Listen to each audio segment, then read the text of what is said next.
I immediately went to download Audacity, and then I kind of went, wait a minute. Apparently the new version has AIDS, so I ended up finding WavePad again, which I didn't realize was still in use, but it is. Oh, nice. Yeah, I just downloaded it's free for as well. Yeah, no, it's free for non-commercial home use only, which is fine. But fun fact, it is what I used to use to help clean up when I was part of the crew. What I used to use to help clean up what is called an EVP recording in paranormal ghost hunting. This is going to be your ghost hunting thing. This was my ghost hunting software, as it were. Well, so make sure you scour these recordings for EVPs because you can never be too careful. It's like we're playing Phasmophobia. If you see a dot, that's a ghost.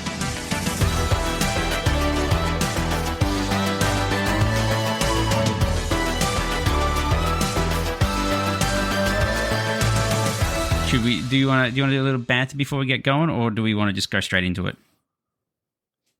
I mean, I already talked about my ghost hunting software. I mean, I guess I could splice that in, like, do you? Yeah. All right. Yeah, fair enough. How much do we want the audience to know about my sordid history hunting ghosts across the state? I mean, that's probably some of your least sordid history, isn't it, Nick? Yeah, don't say that out loud, Dave. I'm going for a thing here. Depends what he did with the ghost. That's less sordid and just more embarrassing.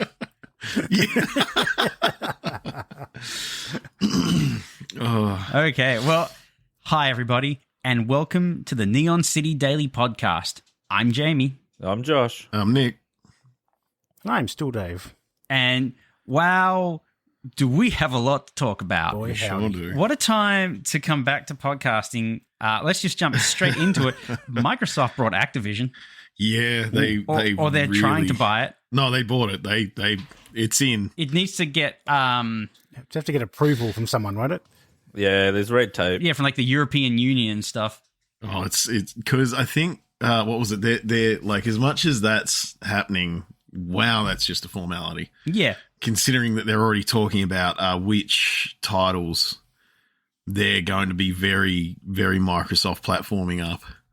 So, I mean, let's face it, they basically just acquired Call of Duty, yeah, which is kind of a fairly big deal if you look at numbers. So Activision have recently, I mean, I think we were talking about this even in our last podcast before the end of the year, but Maybe, yeah. Activision have been outed for a lot of very rapey allegations, Yes. to put it lightly. You know, there's like, everyone's got like a massive hate boner for them. Is this a terrible time to acquire, but a fantastic time to sell? Like, I wonder how much will the corporate culture actually change once Microsoft has acquired it? Well, I think the thing is that consistently happens with every time a company gets bought by Microsoft, there's always this weird thing that goes on where everyone kind of gets mad that they more corporate up the culture of that company, or they try to anyway. And I'm not going to lie, in this scenario, that can't be a bad thing, because if you corporate that shit up and you actually put proper HR people in there and you actually put people that are going to... if you've got a policy that says don't sexually assault colleagues, you're probably already a step ahead. Yeah. So I do kind of feel like, as much as it probably is a good time for Activision to sell, because let's face it, their reputation was not getting better. Yeah. I feel like Microsoft acquiring them, especially if anyone that pays attention to this stuff, like, looks at it, it's gonna be seen as a good thing in the fact that Microsoft will go, all right, we are very used to turning companies around into very, very much a more corporate kind of setup, but then it's also like, okay, they are going to watchdog them. They're also very adept at acquiring and just dismantling a company. Yeah. True. Oh yeah. They'll if things are going too off the rails, they will go, all right, fuck yeah. We're going to use the talent, but yeah. I'm really excited for Spyro Nuts and Bolts. Yeah. well, that was one of the things I thought was interesting was one of the titles that obviously would come with Activision was Crash Bandicoot. Yeah, they got Crash now. And I'm like, sure, give me that. Why not? So it's like Call of Duty, Crash Bandicoot, Tony Hawk, Guitar Hero, Spyro. World of Warcraft. Like World of Warcraft, Overwatch, Diablo, Hearthstone, Heroes of the Storm, StarCraft. After all the Blizzard stuff, yeah. I didn't actually realize that as part of this, they also got Candy Crush. Just putting that out there. Yeah, because Activision had King. Yeah, Activision. Doesn't that already install with Windows anyway? Candy Crush? Yeah. No idea. It does, I'm pretty sure, but yeah. Or it did at one point. Oh no, was that Bejeweled or Candy? Yeah, they're side-loaded. They're slipped in there, but they're not installed. But if you click on it, it will instantly automatically install.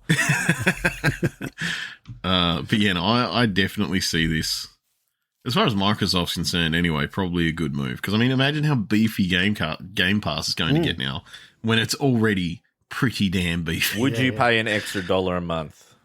I'd rather not, but, well, considering the amount of Activision games that I don't play. Because that's $70 billion they have to recoup now. Oh, they'll like, I've got no doubt that Microsoft will already have planned for how well that money's coming in. Well, they now have the Call of Duty crowd. Like that. True, yeah. I mean, that was Activision's, aside from like the Blizzard side of thing, I think Call of Duty was the only thing that Activision really had that was like consistently turning a profit every year because they had it every pumped out to be an annual thing. That's the big cash cow, yeah. Yeah. Yeah. So I guess if they keep doing that, despicable practice of pumping one out every year, then they'll recoup that money fairly quickly, I'd imagine. Did you see that? Look forward to 2 installments. Did you see that? What's the CEO? Bob Kotick?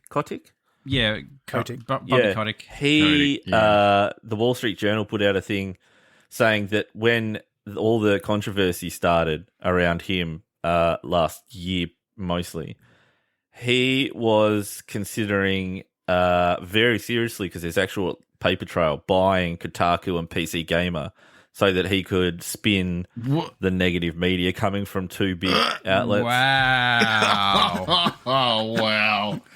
That doesn't surprise me at all, to be honest, though. How Bezos of him. That's a very deep pockets but stupid move, really, because other people know stuff too. Yeah. Ugh. My goodness. Plus, no one listens to Kotaku anyway. Fuck, let's be real. Like, every time you see a Kotaku article, unless it's something like totally ambivalent that someone's just found in a corner of the internet, everyone goes, ugh, Kotaku. So, yeah. I haven't looked at Kotaku in easily 10 years, but you would have to assume that it has an audience of some degree if it's still alive. Yeah, somewhere for something, but... I mean, a lot of those other ones are just faded into obscurity. And I mean, I would say that Kotaku has as well. But I don't know. I don't really pay too much attention to any games media stuff. Weren't they the ones to break like the whole Gamergate thing? No. They just jumped on someone else, bringing it up, and then screamed about it. Yeah. No, they Kotaku are pretty well known for their writers genuinely just being bloggers that have called themselves journalists. That's most game journalists nowadays, though. Kotaku will forever be the website that goes like, someone made a Metroid cake and they just had like a month, no, more than a month, like months of them just going like, here's a game cake. And are they the BuzzFeed of cranking out? Like the gaming industry? Yeah. I think they'd like to be, but BuzzFeed's a lot more popular. Yeah. But back on Bob, so we saw those, I don't know if they were leaked or if it was part of a public document, but it was something $370 million if Microsoft wanted to get rid of him without cause. Oh, yeah. Whether they saved themselves a buck and found causes, I don't know. But I mean, he's a pretty shit guy. Shouldn't that be a cause? I feel like if there's any company that's going to look through his email history and find something, like in just like accountant level, forensic, like intense accountant level, like just forensically look through his shit, because Microsoft, as much as I say like they've got that culture, they do that, where some people think it's a bad thing. I don't necessarily think it is, that they will scrutinize everyone that's involved with them, and I'm just like, go through his shit, please. Like, find his pedo search history or like his whatever else is in there. But if there's something you don't want your employer to find, don't do it on an employer-owned device. Yeah. Yeah.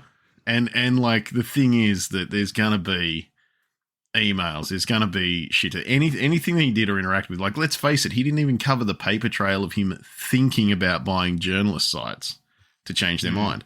So if he didn't even think about changing the paper trail when he was looking at buying something, he's not going to think to get rid of the paper trail of him saying, yeah, sexual assault in the workplace is fine, or covering it up.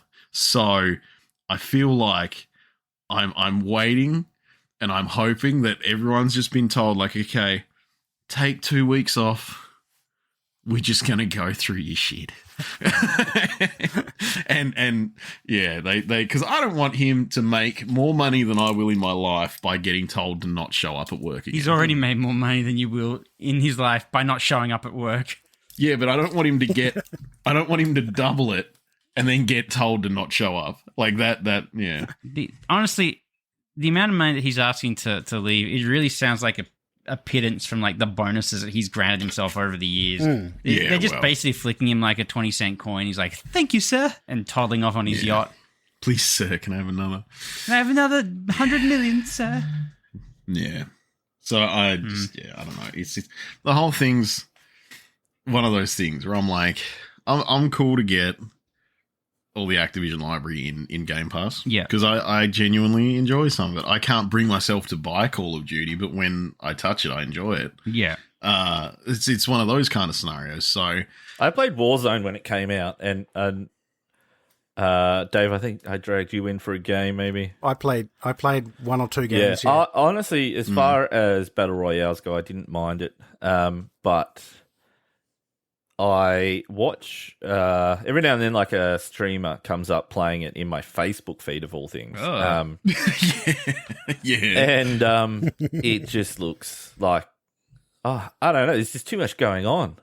It's not just a shooter now. It's like the run crouch mechanic. There's meta weapons.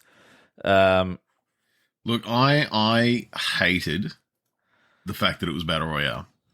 Like, just put me back in the COD Blops shit of, like, look at this fucking map. There's 8 guys on the other team. Well, they dropped single-player campaign before even the Warzone. I think Black Ops 3, which I played a fair bit of because it was just that deathmatch type scenario.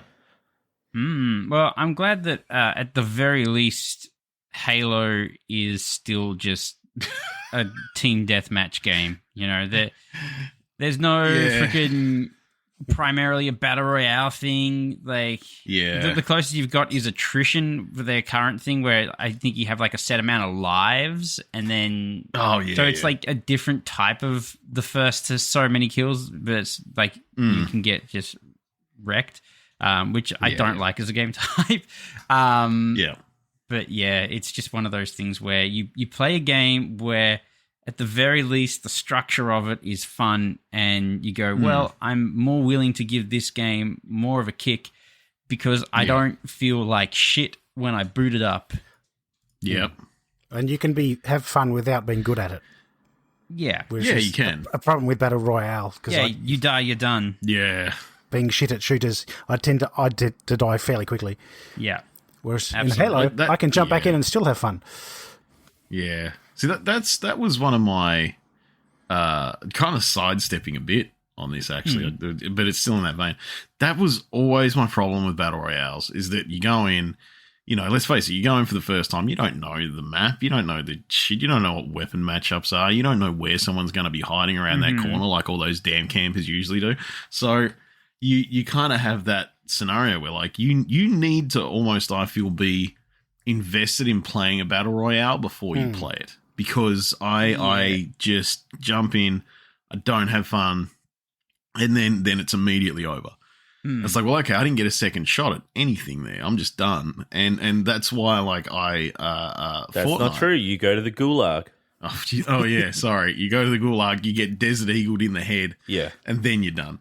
But like, you start with like a little M1911, and they start with an automatic shotgun because it's randomized and it's all over.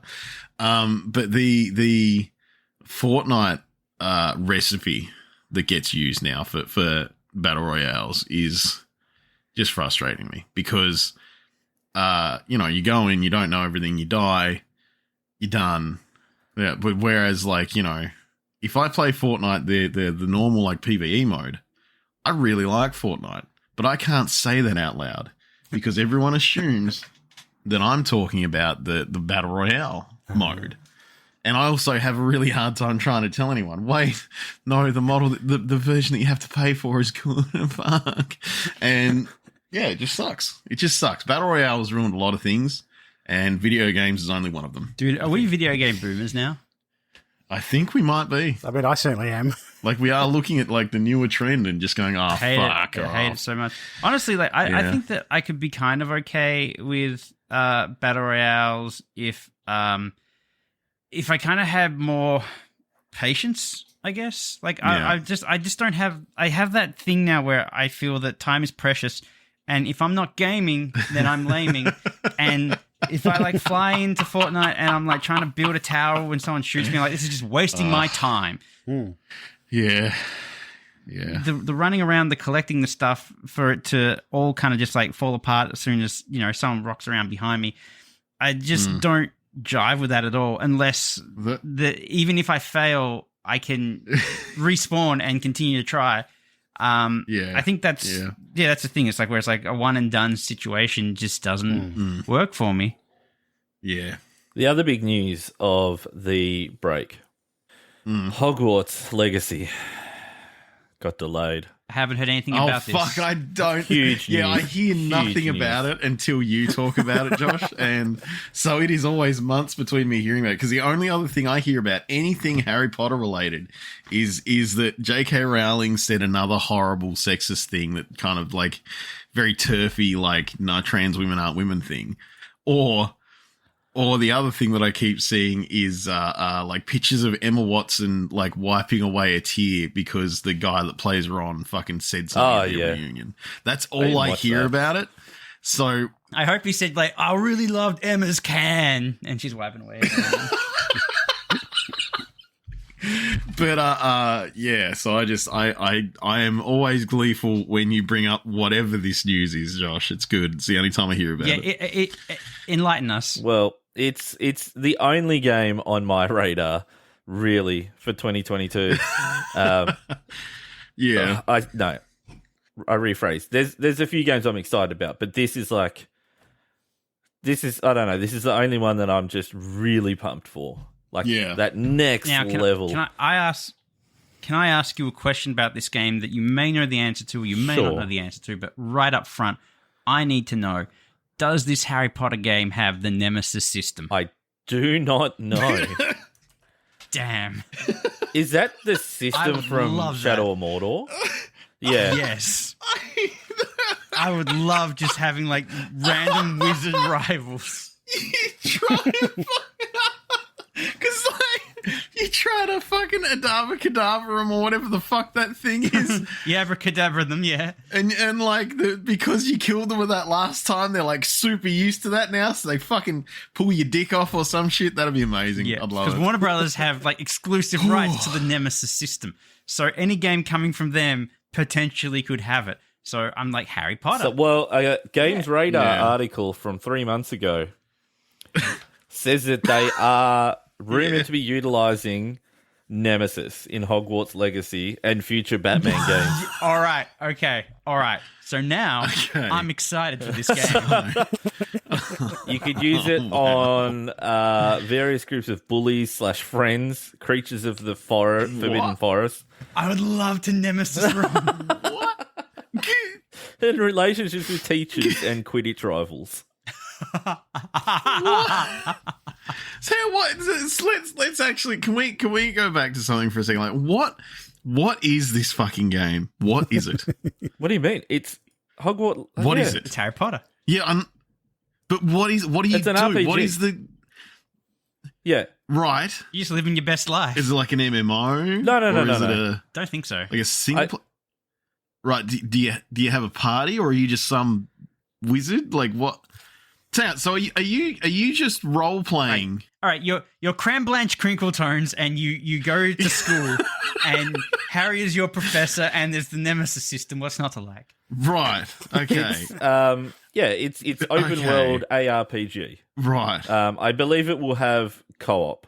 Okay. Okay, well, that's not bad. but it's predominantly single player. Like it's not, it uses Unreal, and I forget who's making it. Avalanche, I think.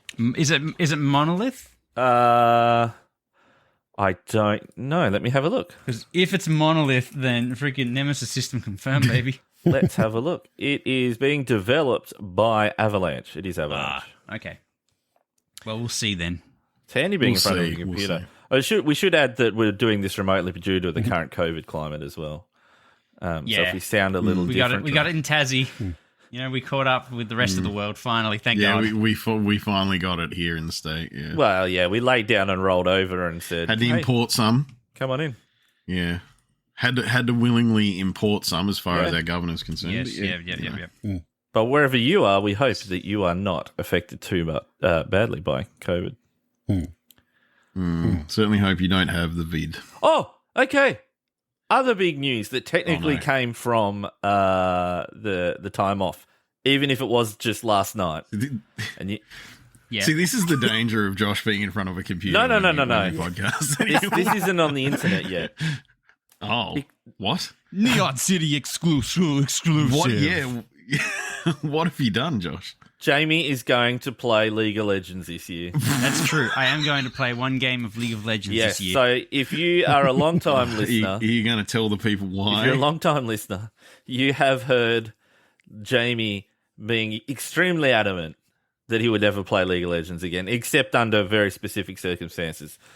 I would need monetary compensation, was one of my main stipulation. Yeah, so we've established $500 a game was acceptable. In the past. Otherwise, yours and Nick's disdain for League of Legends is well noted. Legendary, I'd say.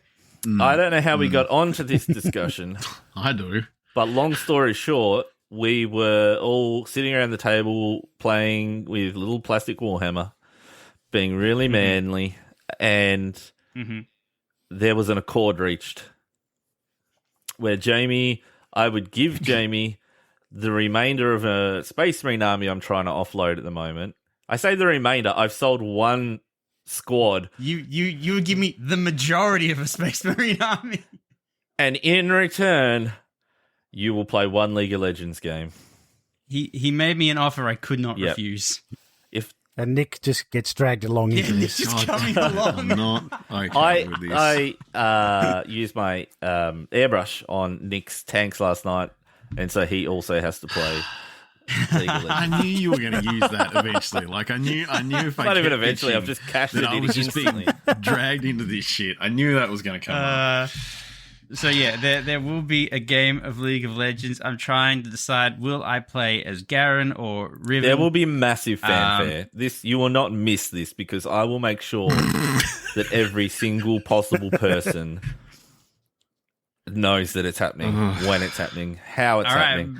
Well, if anyone, for whatever reason, tunes in to watch it, get ready to be disappointed.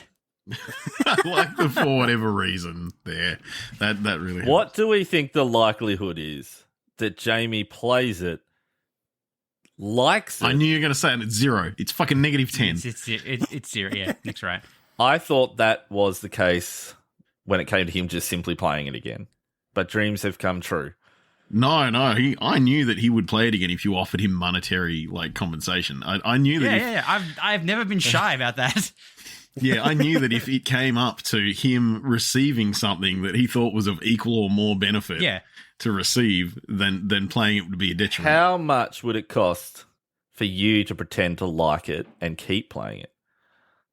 Oh. How many armies are you going to buy, Josh? Yeah.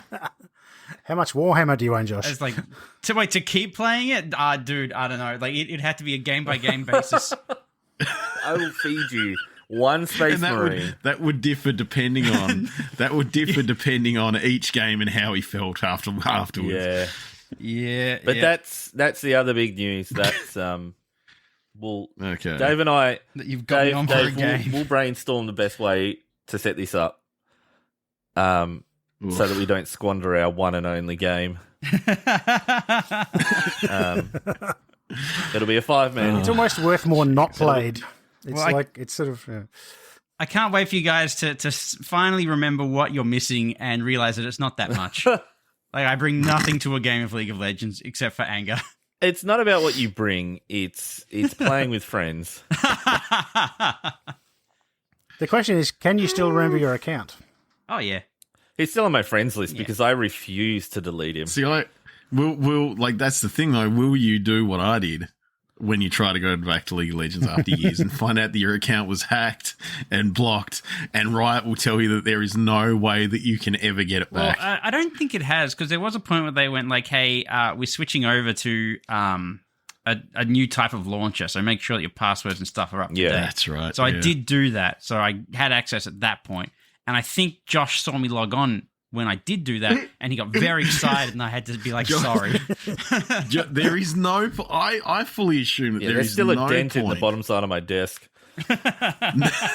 There is no point that I could ever even log on to the launcher without Josh spotting me do it. I spend a lot of time guarantee. in there just having it open.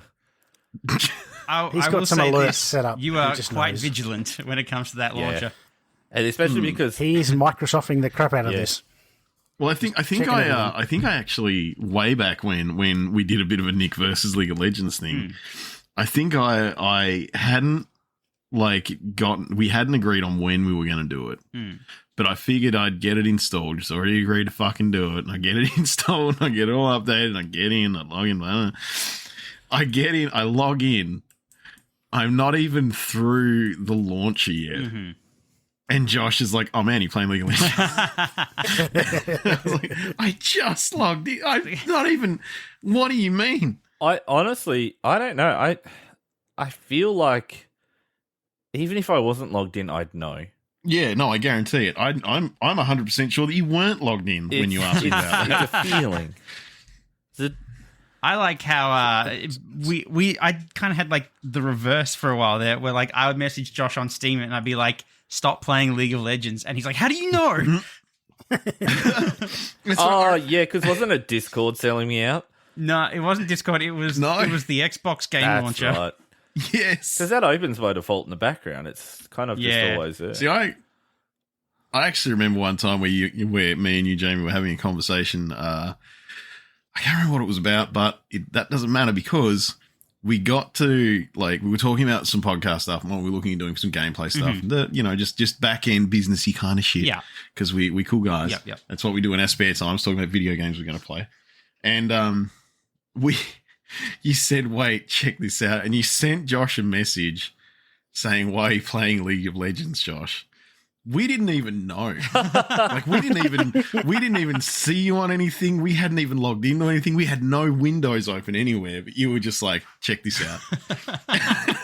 And then Josh comes back with what do you mean? I was only playing it for like 5 minutes. I was only in there for 5 minutes. I was changing a thing, or I was getting something. It's just like, oh man. Man, hey, at least I'm brutal. consistent. So yeah, there was a point where if it was any kind of time where if Josh was awake, he was if you on. were on, but you weren't doing anything, I was like, he's playing League of Legends. Anyway, don't detract from the other League of Legends related thing is that that Josh and I are hoping to record and show you our glorious climb to possibly gold. Yes. Oh, okay. Oh, that's right. You're going ranked. Yeah, we're going ranked. We have already started, so you do your 10 promo games. You get ranked. We got ranked way too low, so we've been playing without recording just to get back to kind of where we left off last year or thereabouts. So, yeah, once I get my shit together, we'll start recording our games. And it won't be live, it won't be streamed, so you just check out the YouTube channel and they'll start It's going to be a popping up video on there. series. Yeah, that's it. Yeah. It's don't know how much of our audience enjoys League of Legends, but there's a market out there for it. You keep telling us. Yeah. Someone, somewhere, enjoys League of Legends. Yeah. But, yeah. Actually, so I don't know why my brain has gone from this to where it's just gone to. But you're talking about League of Legends. You're talking about how there's people out there that enjoy it. that kind of stuff. I had a moment today that I want to talk to you guys about. Speak. That I want to know if I was unfairly raging at. Okay. And because okay, so there was some changes to some Warhammer stuff this week. Right. Mm-hmm. And some of it seems to be, basically just an excuse to get you to buy the chapter approved book for the new missions. Yeah. Yep, that happens. Points change on things, all that, yeah. But one of the things that came up was because you know how with the models and stuff, you can buy like what the fortification things, like, I stick my building here, which has a bunch of guns on it. Yep, yes. Now, there's a rule with them that means that they cannot be within 3 inches of a terrain piece. Okay. So, according to the old rules, apparently, what would happen was that like terrain piece that you wanted to put down, that fortification you wanted to put down, would just couldn't be put down then. If you couldn't put it anywhere. Oh. If there was nowhere that you could put it where it was 3 inches away from every piece of terrain, you couldn't put it down. And I was like, wow. The guy that was talking about it was explaining that. And I was like, wow, that sucks for anyone that bought a fortification. Yeah. Like that is actually shit. Mm-hmm. Like that is just ball bags. I'm with you so far. And then, but what they've done is that they've made a change to it where when you're placing your units, if there's nowhere that you can put it that is 3 inches away from a terrain piece, you're allowed to move one terrain piece, or you're allowed to get rid of one terrain piece that is that has any of it within your deployment zone where you put your models to start with. Immersion breaking. Well, you can just say that it's landed on it, it's been dropped from the pod, and that's fine to me. I'm just like, well, that works because you get to use your model, and like that means that those players that have a lot of points taken up in their army with that. Don't walk up to a table and go, oh, fuck, I've just lost how many 100 points. Yeah. That's fine. That's great. But this pedantic motherfucker that was going through the rules just illustrated why sometimes it's so hard to be associated with, people that we are generally associated with like video game and tabletop guys and that kind of stuff. Yeah, because his whole thing after that became, I think this is going to be a problem. And I was like, why? Why would this be a problem in your thing, your deploy phase? You just put the thing there, the guy gets to use it. Why would this be a problem? I think this would be a problem because if you have multi-level terrain and you've put some models at the top of it and then you take that terrain away, what happens to those models that were on the top of it? Do they just float in? And then he started making jokes, like really, really shit jokes. Like he was like, I'm better than the people that made these rules. I can't believe you just have them floating in air. So my problem is that I sit there and I'm like, there's a very easy fix for that. You put them on the ground. Yeah. Yes, they just go straight down. But this pedantic, annoying motherfucker spent 5 minutes trying to talk about how that terrain rule was a problem. This sounds very weird and dumb. Yeah. And so like this is my problem here. Was I was getting madder as this went on because I just wanted to hear the rest of the rules that were getting changed. I just wanted to hear them. You could have turned it off, so I'm going to say yes. Well, like, the thing is, I kept going forward. I kept going like, okay, there's another 30 seconds forward. Right. Oh, he's still talking about that. There's another forward. Oh, he's still talking. So I even, like, gave him a chance and tried to move forward. Did you leave an angry comment? Because he was too busy. No, I don't comment on YouTube videos. Well, you failed yourself and us. I'm going to say, Nick, that I'm going to give that a 50-50. I feel like that is super annoying, particularly when someone's going through rules and they stop to go on a tangent about how guys are going to be floating in the air when that literally is physically impossible in the in life itself. So like clearly you would take that piece of terrain away and put the guys on the ground. Yep. But you probably didn't need to rage too hard. Probably been like, that's annoying. And then stop and then just turn off. That's what I do. Even out of that, it's like, wow, it's like, you come up with that problem. You're like, I want to put that terrain out, but I'll put these guys up there. It's like, oh, well, how about you just weren't a fuckwit and put the piece of like mounted artillery there first? You dick. Like, it just, I don't know. It was just frustrating to sit there and go, these are the fucking people I'm associated with.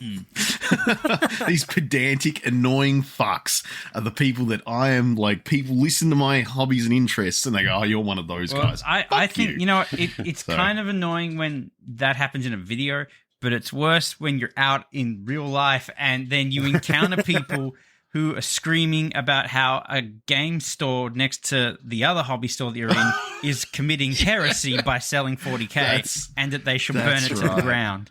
I believe there was some human enhancement herb or something happening. I doubt it. I just feel like that might have just been their personality. Were they on the sticky icky or were they just fucking nerds? Hey, loud and proud, but every hobby has that kind exactly.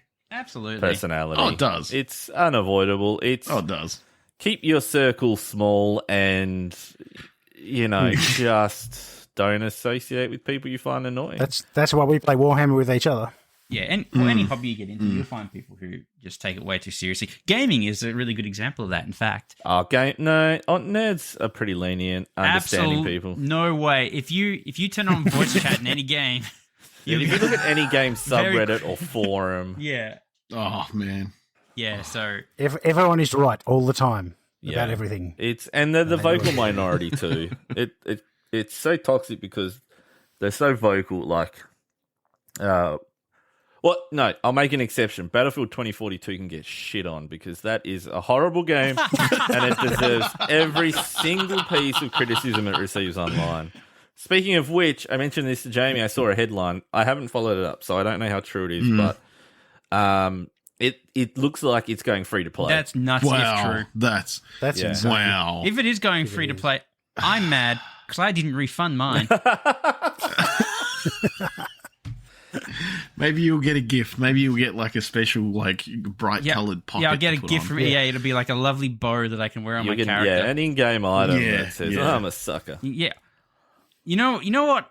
Okay, just a quick pivot on about in-game items, and I've been seeing like all these different in-game items coming on with Halo, which apparently their shop is getting retooled, and the stuff is going to be either much cheaper or good value. I don't know how they're going to make good value because much cheaper would be good value, but we'll see. But one of the things that I see floating around that is like the dumbest shit that I don't know why you would ever care about them are weapon decorations. Not even weapon skins. I mean like the little dangly thing on your weapon, like the charm. A charm. Siege has had that for a while. Yeah. I cannot think of anything that I want less in a game. If you're going to give me cosmetics, give me anything else. Anything else. Like the way that those are applied, like you never tell if someone has them on. You have to pick up their gun to be like, oh, it's got the charm. Like, what is the point? I feel like half the reason they even exist is because in first-person games, that's where you look. Like, that's where you are looking as your character. I feel like it's more for... Because I'd had that thought as well. I was like, why? And I was like, maybe they think you want to look at it on your gun? Yeah, we all know I'm big on cosmetics. Yeah. And, I don't see the point.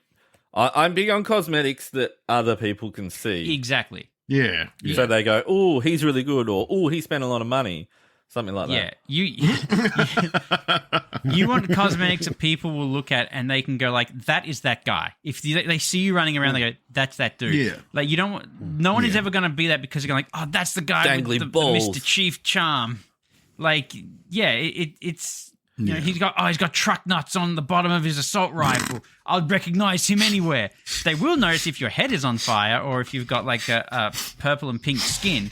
But the you like that, Nick? No, I'm sorry. I just love truck nuts. Whenever that comes up, truck nuts are hilarious to me. But that's what they are. They're the truck nuts of video game guns. But you can't tell. Like at least truck nuts in real life are visible, and like someone will see that truck and they'll go, "That's the truck with truck nuts." No one's going to see that guy and be like, that's the dude with like the charm on his gun. Unless they're really big truck nuts on a gun, then you can see them. Yeah, big truck nuts. You use them as a melee. See, so Truck nuts. Okay, one of the reasons I love truck nuts, I have to say this before we keep going, is I out of sheer like, wow, that's funny value, I bought some once. I remember that. And I was like, where am I going to stick these? Dunno. And then I was like, wait a minute. A friend of mine has a van and like he does a lot of four-wheel driving and stuff with it. And I was like, okay, this is his now. And so what I didn't consider is that if he like bounced, they would hit the ground, or if he like when I was, they would hit the rock or whatever. If they hit hard enough, they'd chuck out a little spark, and even if they didn't, they'd make noise. So it was one of those things like, dong, oh, there's your nuts, dong, oh, there's your nuts, spark off the nuts as he goes out of the driveway. How did this bushfire start? I enjoyed it. I enjoyed it a lot. I will say a truck going out of a driveway and its nuts scraping along the ground, creating sparks, as it turns out, is kind of a beautiful mental image, and I'm glad I have it now. Yeah. The good thing is that, like, you know, obviously when they go forward driving, there's not asphalt, so they're not spraying sparks everywhere, which is good. But yeah, it was just one of those things where I was like, that's a nice touch. That's a cosmetic I can get behind. Yeah, if you could give Master Chief actual truck nuts, then I'd be okay with them. Oh man, because like you could put them on your Warthog, like you could have massive ones on the Warthog. It'll be fine. Very visible. Yep, I'd be keen for it. Yeah. Just bright silver truck nuts. Have you guys been playing that still? I know you guys were hitting Halo Infinite pretty hard. Have you got through the season pass yet? Oh, no, not yet. I think I'm like level 65 or something. Okay. Look, Monster Hunter Rise came out, and Halo disappeared for me. They do have an event on at the moment to get you like some cyberpunky stuff, which I probably should do because it looks all right. The problem is you got to suffer through attrition, which is a game type I don't like. That's right, yeah. So it's, you know, how much do I really want this? We'll see. There's also Rainbow Six Extraction that we should check out at some point. Yeah. But that's the horror one, I'm keen right? to see what that's like. Well, it's got aliens and stuff in it, but I feel like it's still going to be very Rainbow Six. Oh, yeah. It looks like it. Is it PvE or PvP? PvE, I think. Okay. I think. Okay. I haven't spent a lot of time checking it out, but I do know that they have made it it's play huge between like the Xbox and the PC and stuff. Like, actually with everything, I think even with the PS5 and everything. So nice. 4 or 5, whatever. Yeah, so it's got like thorough crossplay, which is good. That's a nice change. It came out like only 2 days ago. Free to play, or is it a full? Oh, geez, it came out, did it? I didn't even know it came. No, it's a full price game, but it is on Game Pass. Oh, it's on Game Pass, is it? I think a buddy can play for free, and a buddy can play for free or something if you don't have Game Pass. Hell yeah! Oh, nice.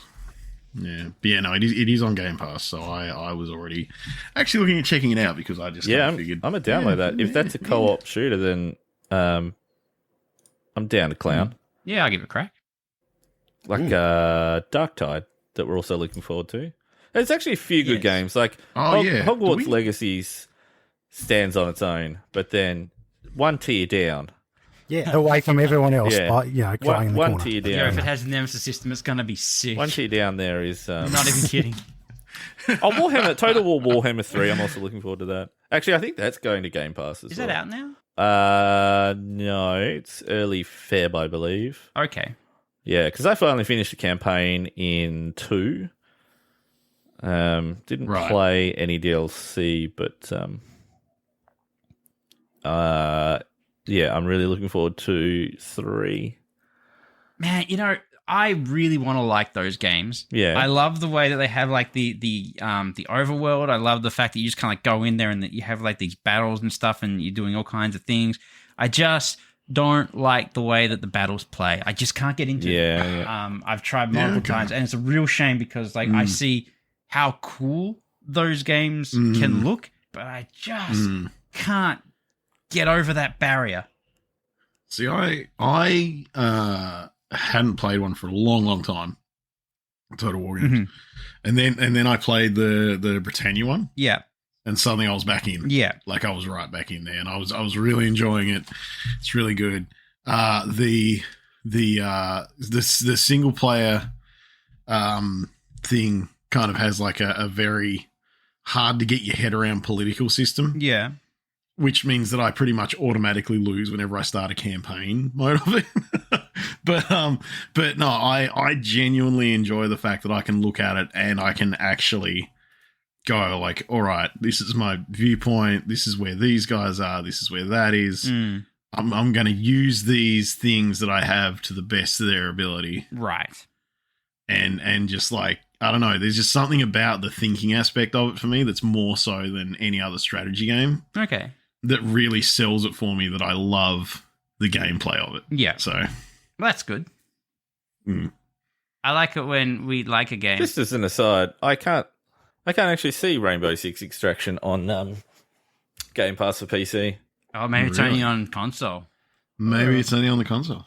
I don't know. Oh, no. Available now on Xbox One, Xbox Series, and PC, and with Xbox Game Pass and PC Game Pass.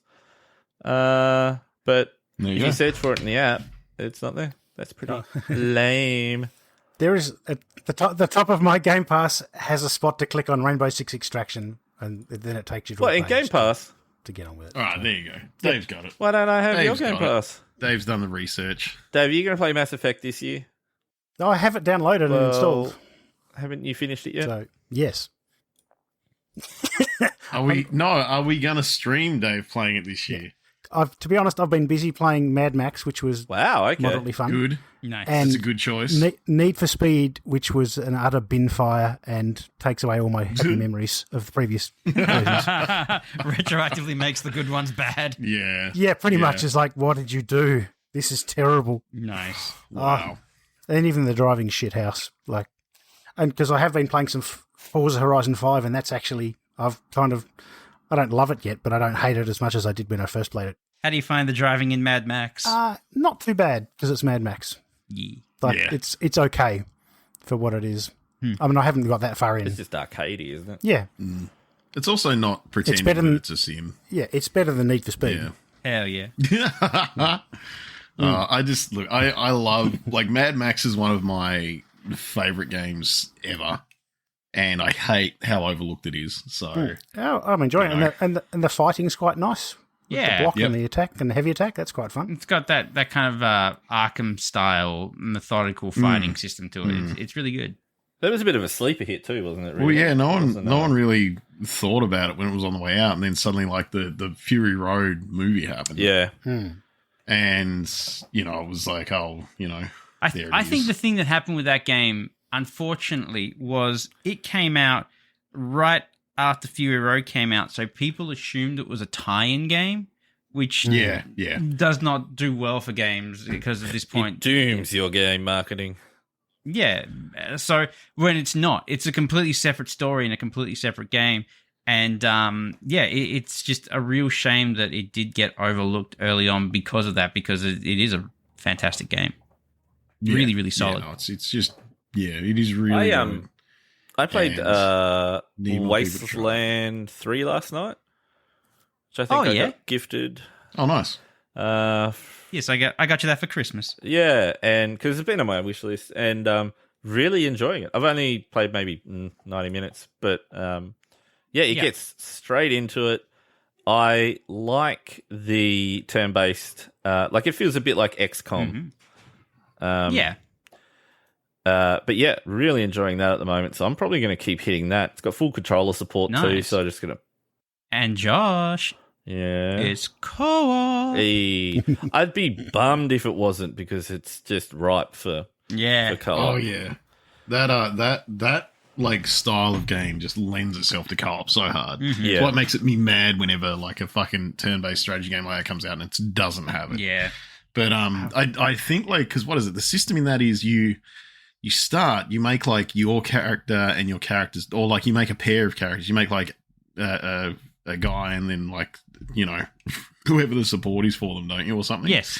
And then whoever comes in co-op, I think, actually brings in their two as well, which is really cool. Okay, that is cool. Yeah. So no, I like it. Yes.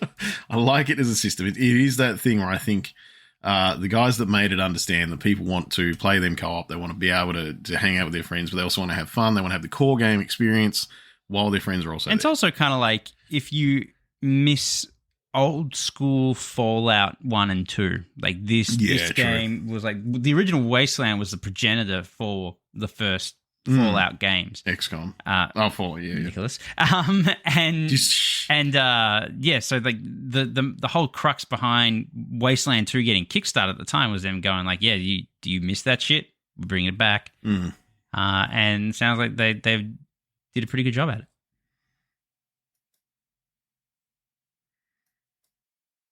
Hello? Hello. I definitely feel like that was key. Like people enjoying the old. So and it's definitely gotten, which is like what's nice is it's been successful. Yeah.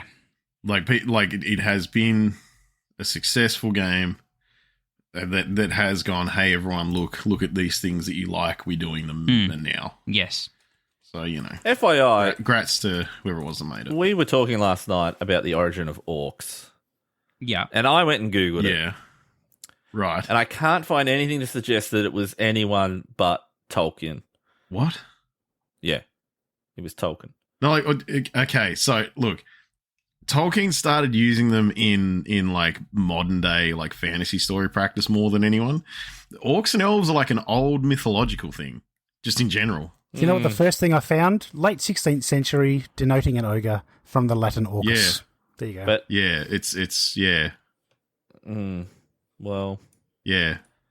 Like Norse people literally had like a race in their like Nordic tree of life, the like the elves, the dark elves and stuff. And yeah. All right, guys, I've looked up orc origin on Google, and it says the orcs are a biologically engineered species created more than 60 million Terran years ago as a warrior race originally called Korgork by the long-vanished reptilian alien species known as the Old Ones. So there we are. I have put that to rest. You found it. Glad you cleared that up, Ross. Yeah, but it is all old like Celtic and Nordic like mythos stuff. But yeah, Tolkien was the guy that kind of started using them in fantasy a bit more and like actually started kind of bringing them to the forefront, because his whole idea and one of Tolkien's whole things was like, what if we didn't have like the break in audible history? Like, what if they didn't have the break where like the Woads from like the old, Britain were wrecked basically by the Romans? Like, what if that didn't happen and we actually had our stories continue over time as they went down and actually get passed down? And so that was where a lot of his stuff came from, was him wanting to do that. So yeah, like elves specifically have been mentioned since like my like, from what I can gather, oldest recollection from what I've seen was in the old Nordic paganistic stuff, where there's literally a world of elves in like attached to like Nernia and stuff. So I think that the real tragedy here is that even though Tolkien, he's widely regarded for kind of bringing back elves and popularizing them in culture, and we recognize that. No one recognizes who the genius Japanese man was who said, what if their ears were really long and really pointy? Because I think he also contributed just as much to culture as Tolkien did. And who was that? I don't know. I don't know. That's what I'm saying. And that there is the tragedy. Yeah, that there is the tragedy that we don't know. I'm also disappointed that C.S. Lewis doesn't get enough credit for creating witches, lions, and wardrobes, but... Dude, the wardrobe was a fantastic invention, and that man is a genius. I can put clothes in there. And because of the particular type of wardrobe, much storage. You've got a whole country in there. It's amazing. He'd have to get like a commission for that, wouldn't he? Like his estate would have to get a commission for every wardrobe labeled as such sold. And mothballs. People don't realise how many mothballs were in the first original Narnian closet. Like they had like the Lion, the Witch, and the Wardrobe, but they really should have had the second book called The Lion, the Witch, and the Walk-in Drobe. Ooh, the ensuite edition. The ensuite. Oh, The Lion, the Witch, and the ensuite. Wait. I'd watch it. You know what I never read, just by the way? The Lion, the Witch, and the Wardrobe? Lord of the Rings. Any of The Lion, the Witch, and the Wardrobe. Like, I watched the original animated film for Lion, the Witch, and the Wardrobe. That's it. Yeah. That's my entire reach into that. The old BBC ones where they drew in the animals? No. Genuinely just like the animated feature-length film. Had it on VHS. Really? Yeah. Josh is like, I need to get this lost media right now. Josh is suddenly I like, haven't what seen do you this mean? version. There's a piece of media that I haven't seen. Oh, yeah, like the 79 one. Yeah. Sorry. No, I didn't mean it was new. I didn't mean it was... Yeah, I mean was it kind of looked half-faced good. out, and I'm like, oh, what? Wait, what? But I never read it. I just never had a thing for Lion the Witch Soldier. Yeah. Just didn't catch me like Lord of the Rings did. I never read The Lord of the Rings either. I didn't read anything. I never read. Books. You read lots of Terry Pratchett. I did read lots of Terry Pratchett. Read a lot of Sonic comics. I read a lot of Sonic comics, a lot of Ninja Turtle comics. I read a lot of Yeah. Tintin. That's pretty good. Tintin was good. I was an Asterix guy myself. I read that's Asterix too. Yeah, Asterix was pretty awesome. I used to go to the Glenorchy Library after school, and geez, libraries. It's still there. Yeah, I know. Still there, man. Still there. And used to read the Tintin and Asterix models. Like a cool guy, and now I paint Warhammer. I wonder if one has a bearing on the other. I loved those thick books. Just like you get an Asterix book, and it wasn't like a little floppy comic book. It was like a huge story. You know, Well, they were like the first kind of what are they called? Trades. The first trade paperbacks. yeah. Like that was their model. Was that was the collection of the small comic books that So are good. that like Western. Well, I say Western because Asterix and Tintin are European, but like American Western comic companies fought that model for so long, and then eventually gave in. One of my favorite memories of school was just going, we have to all read a book to class. We all pick like a little book we read. And one guy had the balls to stand up and start reading from an Asterix comic verbatim. Nice. And Nice. he got like a page in and the teacher's like, no, stop. Like, you can't read a comic book to us. It's just dialogue. This is legitimate. It's a legitimate art form. Come on now. It does not play well to an audience. True. Without the pictures. No. True. They actually had I haven't seen it before, the full binding of all the Tintin comics in our local Area 52. That's the local hobby shop. And that'd be huge. And yeah, because I've seen there are books that they've scaled it down. But this one was the proper full size binding, and it went from the original black and white right through to the color. Like it was all there. And I'm kind of bummed that I didn't buy it because I had a look the other day and I couldn't see it there. Someone picked it up, but it was like $300. You could always should find them and mug them. take a look on Amazon or something. Yeah, it's probably on there. I'm glad that not all of us went to mugging like I did. Jamie went to Amazon. Wow, Nick. Nick's like criminal activities. Commit violence to get it. Any excuse, realistically.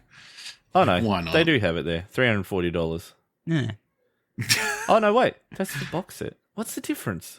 Well, I would assume the binded one would be everything collected in one volume, Yeah. whereas the box set would be all of the different like thingies just in a box. Yeah. Oh, There's a compact edition on Amazon for $140. Nah. This one, they've got the $230 edition. yeah. But then which is, okay, they're the 8 compact hardcover books. Yeah, that's what I'm looking at. Yeah, the 340 one is, all the full size. Sorry, I tell a lie. They're not all bound together. They're all just in a box. Wait, hang on. What's the origin of Tintin? Where did Tintin come from? He was a was it from Belgium? I think it was like a Belgium author. Yes. Yeah. And Belgian, yeah, okay. yeah, and it's really interesting because like very early in the comics, the author himself didn't really get out much, and he had a lot of national pride, and so Tintin would be globetrotting, and he'd just be basically going like, Belgians are the fucking best. Everyone else sucks ass. And then as the author kind of like just got more worldly experience and traveled the globe, you would see like Tintin's outlook for other races and ethnicities just soften and become more inclusive. It's very interesting. It's like a guy's personal journey just to find tolerance. To becoming less racist. Yeah. Yeah. See, I was genuinely wondering, like, wait, is this Josh like just no, it's not German. His German roots? No. Like, that was immediately what I thought. I was like, is this why he was all up in this? Because it's German? No, it's Belgian. Okay, it's just chocolate. Yeah, now, that's why, because he loves chocolate. It's waffles. Oh my and god, chocolate. Nick! Yeah. Just attacking Josh's character because he likes Tintin. No, it's a genuine question. I'm like, wait, this guy with the surname. I'm gonna throw this out here though. Tintin fucking rules. Like, no, he does, and that's fine. But it's just like one of those things where you sit there going, this guy who's very obviously German. I mean, Belgium really into Tintin. was invaded by us. You gotta stop doing that, Josh. You gotta stop saying But us. no, like by Josh, 19. this is why. 1914. This is the portion that I was going to not go into because I was going to stop railing you about it. But you've gone and brought it up. They were, they were kind of part of of Germany for a little while there. Yeah, not willingly. The funny thing about Tintin is, I think for a lot of Western audiences who were first introduced to him through the medium of television, actually, like our ideal vision of him has a very heavy Canadian accent. Oh, does it? I don't Yeah, it remember does. Yeah. If you watch it back, like that thing was dubbed in Canada. And as kids, we didn't really pick up on it. But if you watch it now, you're like, oh yeah, this fucker's Canadian as shit. Good old Tintin. What a broad popular culture podcast this has been so far. Actually, it has been very broad. Talking about accents. Okay, I've been playing a lot of Immortals Phoenix Rising lately. Okay. Oh, so it was really cheap on it was really cheap on like an Xbox sale over Christmas. And I'd been kind of meaning to pick it up because I was just like, I want to see what it's like. I just want to know. And I mean, it's good. It's like it's unashamedly it is very good because I really like the Assassin's Creed series. Yeah. But it's like take the Assassin's Creed series, give it a Wind Waker skin, not Wind Waker, sorry, a Breath of the Wild skin. So like, make it a bit more like, rounded, everything, not so real looking as the Assassin's Creed series are. And like just kind of put yourself in like an Assassin's Creed kind of mechanically designed map. So, there's the map and then there's all of these different activities and there's like heaps of them on your map. There's so much stuff to do. Yeah. But then kind of have it work into a bit more of a Legend of Zelda feel where you have to go through different portions and different dungeons and you need different abilities. You got to do this thing to get the pants of bobbing off, to do the walkie-uppy thing. And right. All that kind of stuff. And I'm really liking the formula. But one of the things that caught me, and I suppose this shouldn't be so unexpected, was it because, like, it's all set in Greece. Like, it's you're going up, you're saving members of the Greek pantheon to fight off. Yeah, you're the immortal phoenix and you're rising up in stature. I haven't played it. No way. The voices though, you listen to them here and you're just like, wow, you're really like, and some of them like are thoroughly Greek with their accent. Oh, I thought you were going to say you're very French Canadian.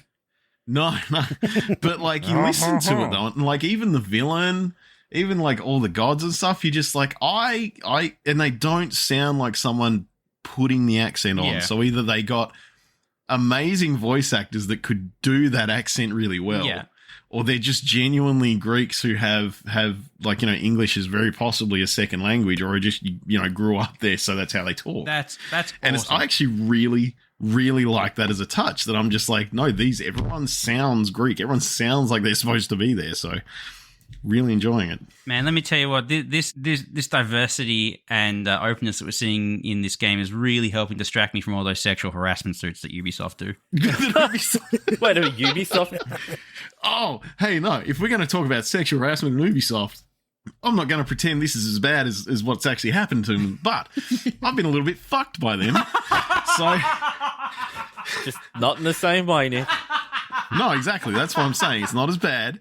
Don't get me wrong. Don't take this out of context and pretend that I'm downplaying other people's things. But that's some great delivery, though. They fucked me. And what they did was they went, okay, Nick, all right, all right. You really like Assassin's Creed Valhalla. And I'm in the background, yeah, I do. What are you getting at? Okay, so we're going to have a season pass for the DLC. Mm-hmm. And it's going to be like $70 or $60 or something. You're never going to want to pay for this.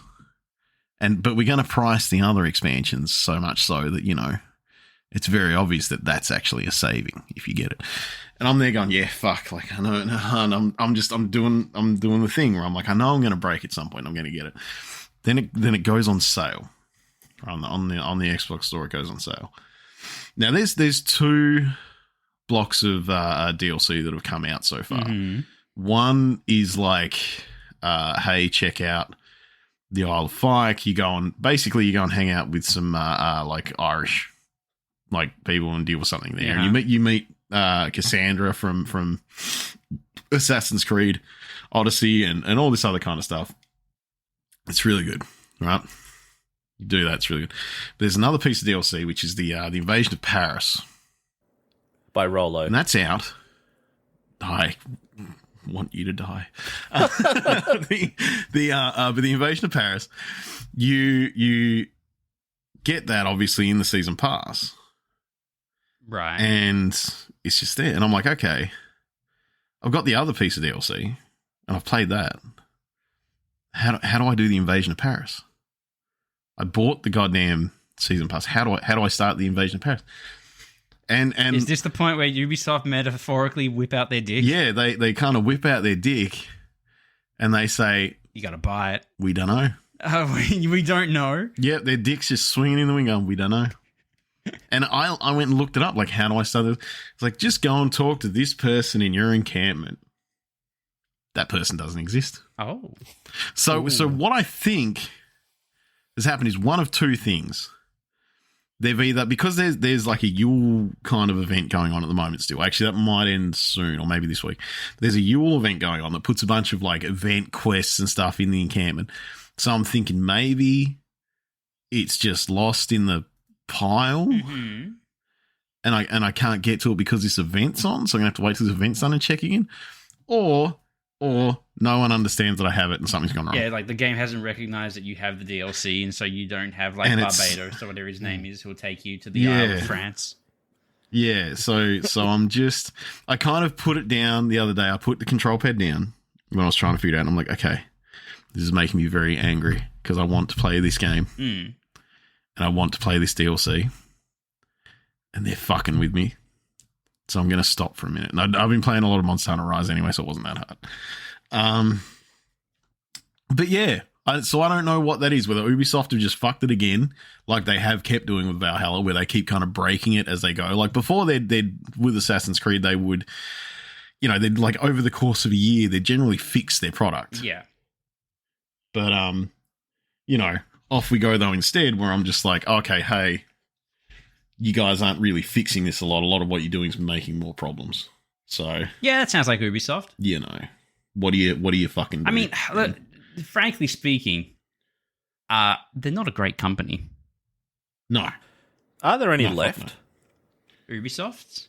Like, no, great gaming companies. Great companies. I don't know. There's probably some good ones out there. I've downloaded Extraction, by the way. I'm really keen to play that. Nice. Let me think. Like, I mean, Riot is scummy. Activision scummy. Blizzard scummy. Ubisoft scummy. I don't know if there's any like publishers who aren't, you know. Yeah, I was say publisher-wise, they're all pieces of shit. There are game companies who are probably, you know, good.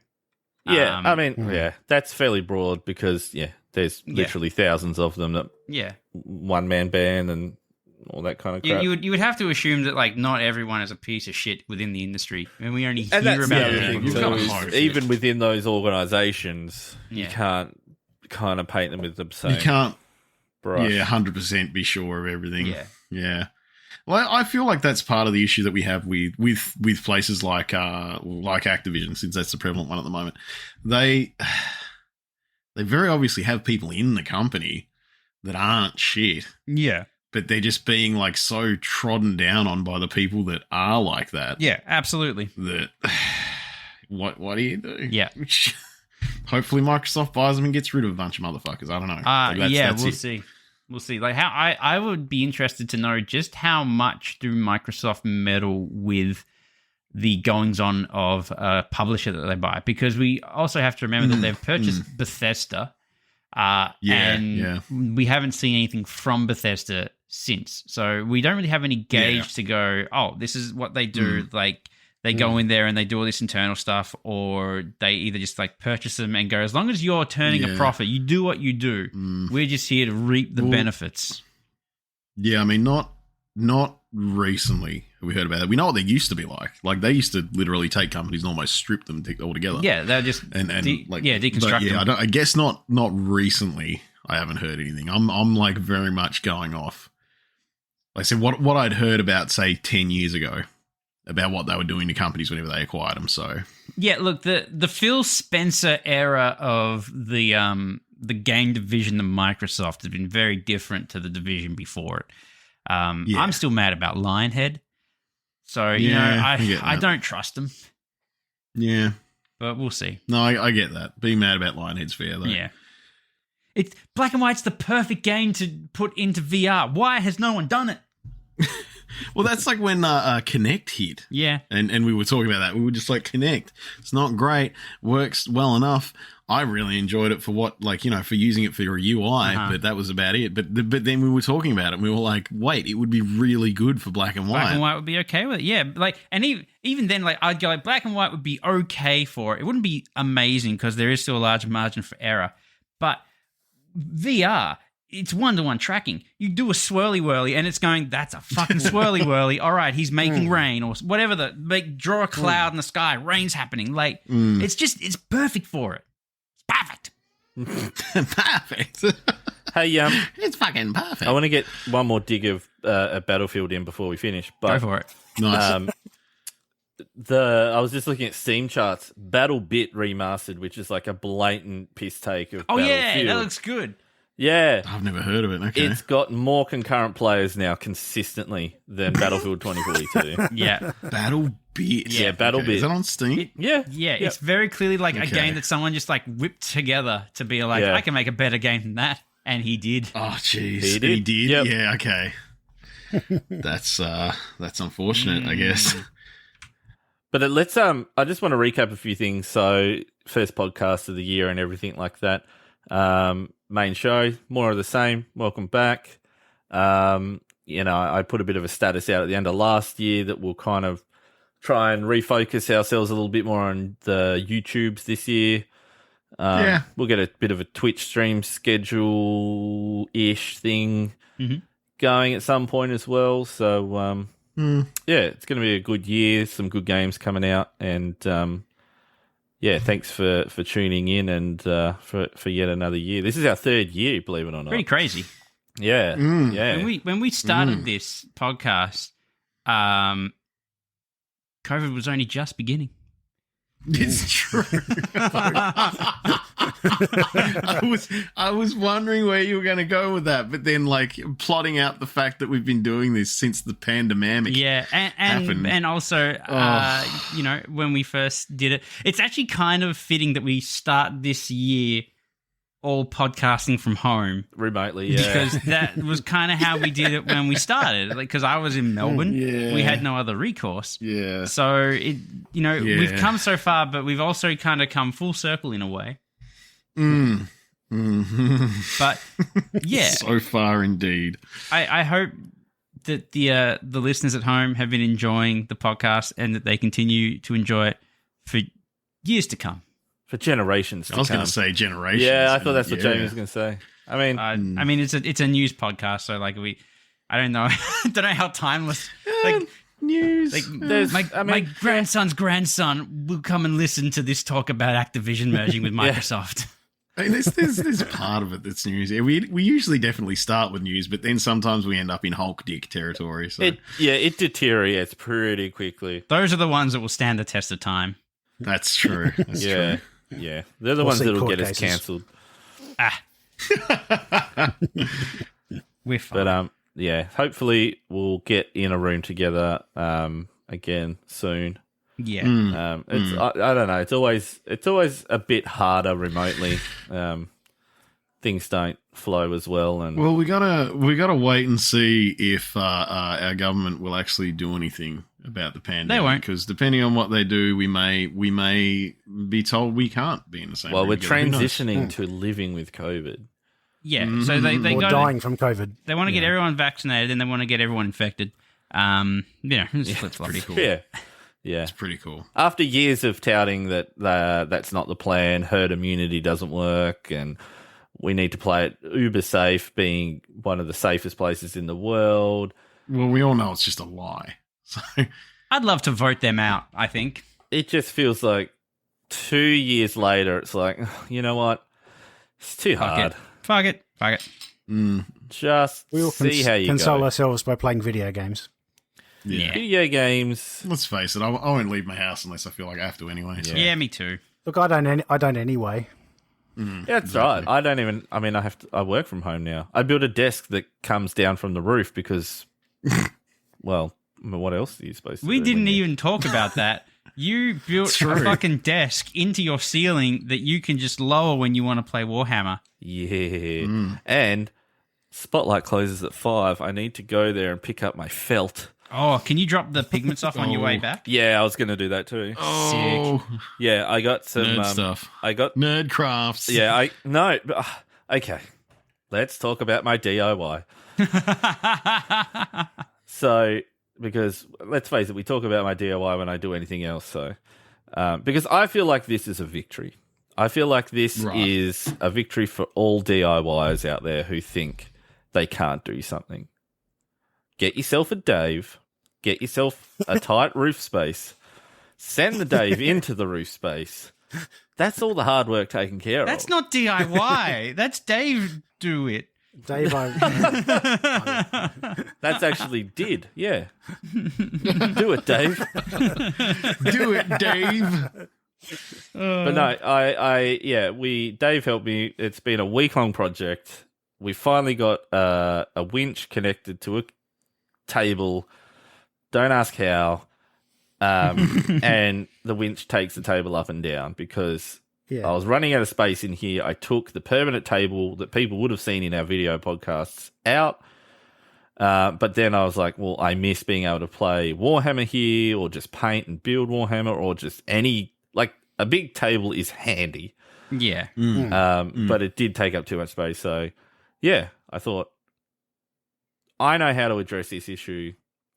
I either get one that comes down, like folds off the wall, or it comes off the roof. The roof, arguably a lot more harder to build, but I also don't have a big enough wall or a wall that doesn't already have something on it. It's not already full of stuff. To fold down from. So credit where it's due, Josh. I'm very impressed with the retractable table. Yeah, 5 unnecessary holes. I think that's a record. Yeah, that's Yeah.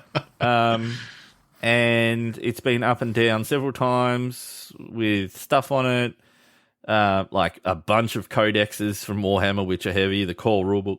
We all had like a paint and build session last night, and nothing fell on anything. Everything was pretty stable as well. Yeah, and that's without legs. Without legs, yeah. So, yeah, I'm picking up legs today, and because the one thing I still suck at and I give up is painting a desk. For some reason, I just can't do it without leaving massive roller marks. Jess is like, just because it's black, it's harder to do. And I'm like, I know what'll be nice. Some felt.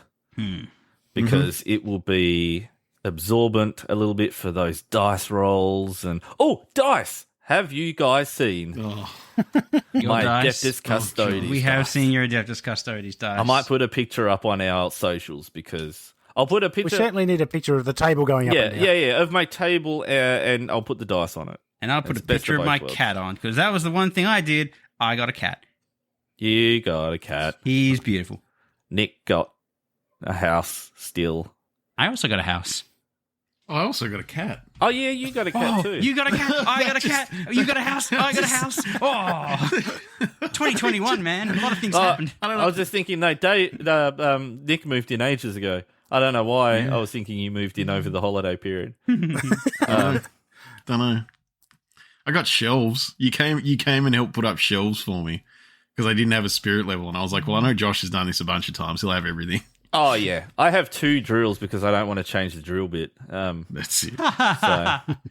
And the shelves are straight, are they not? Yeah. Yep. Yeah. Your sisters of battle haven't fallen off them? Not yet. Not yet. No. Ugh. Well, fellas. I'll build a shelf for you. On that note, I think that we'll need to wrap up. So thank you, everyone, for coming and listening to our launch off episode Season for, 3. I guess, Season 3. Yeah. Until next time. Congrats. I've been Jamie. I've been Nick. I'm in Josh. And I am still Dave.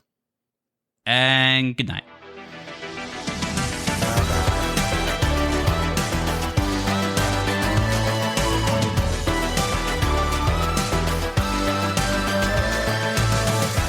I've been needing to shit for like 20 minutes, so. Oh, Nick, you're the hero we deserved.